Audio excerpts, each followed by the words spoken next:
Welcome to Faith in 5, a weekly video devotional designed to discuss practical spiritual concepts in 5 minutes or less. I'm your host, Mark Vandella. So this past January, I was playing basketball in a league, and I was just running. I decided to stop and try to run in a different direction, and my Achilles decided not to join me in that process.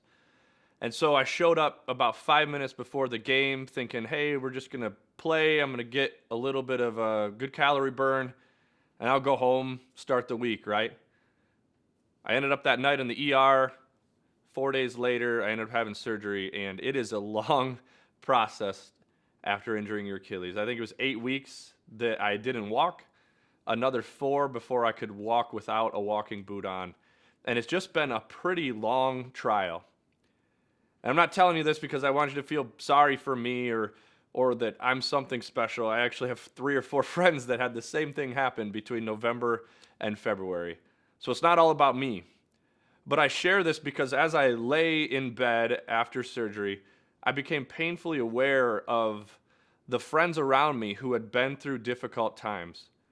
Right? I had these moments in my head where I was struggling and I was kind of wallowing. I was frustrated and wondering if I'd ever walk again, and knowing full well that I would. But I have a friend that won't.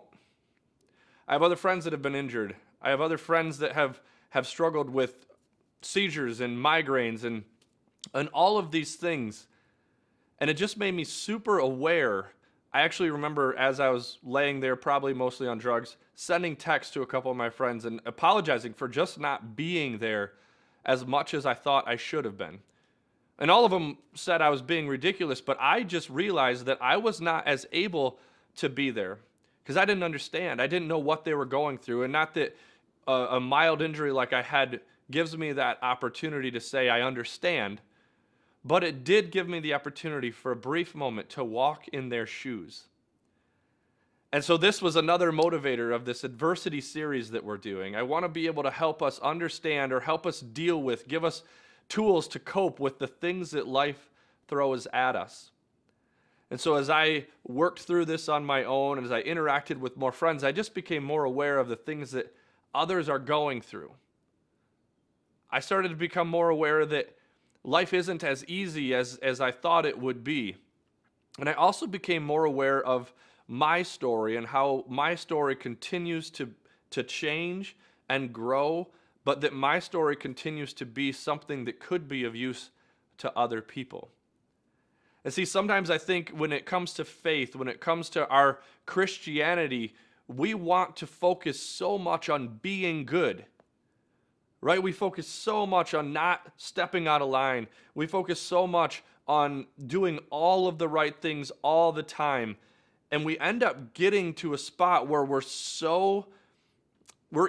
put ourselves on a pedestal, or we're so protected and insulated from difficulties in this life that we cease to be any good to people who are struggling, who are experiencing difficulties. So we focus so much on being good that we cease to be any good any longer. So I want to remind you that Jesus walked this earth. Right? Jesus experienced all of the things that we've experienced. He's been through difficulties. He's lost friends. He's seen the trials in people's lives. It even says in Hebrews 4:15 through 16, it says, remember, Jesus understands every weakness of ours because he was tempted too. Now, he didn't sin, but he was tempted, and so he's experienced these difficulties. But it says, it goes on to say, take comfort in the fact that you can go boldly before your God, no matter what you've done, no matter your past, no matter your current story. You can go boldly before your God because he will give you mercy.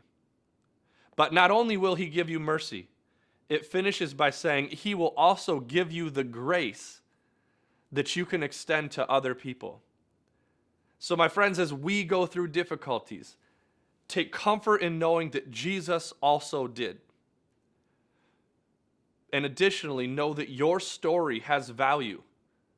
No matter what's in your past, no matter what's in your present, and no matter what's in your future, your story has value because it helps you interact with other people. And it actually puts you in the same category, puts you in special company with Jesus, so that you can go forward based on the mercy God extends to you, so that you can extend grace to others.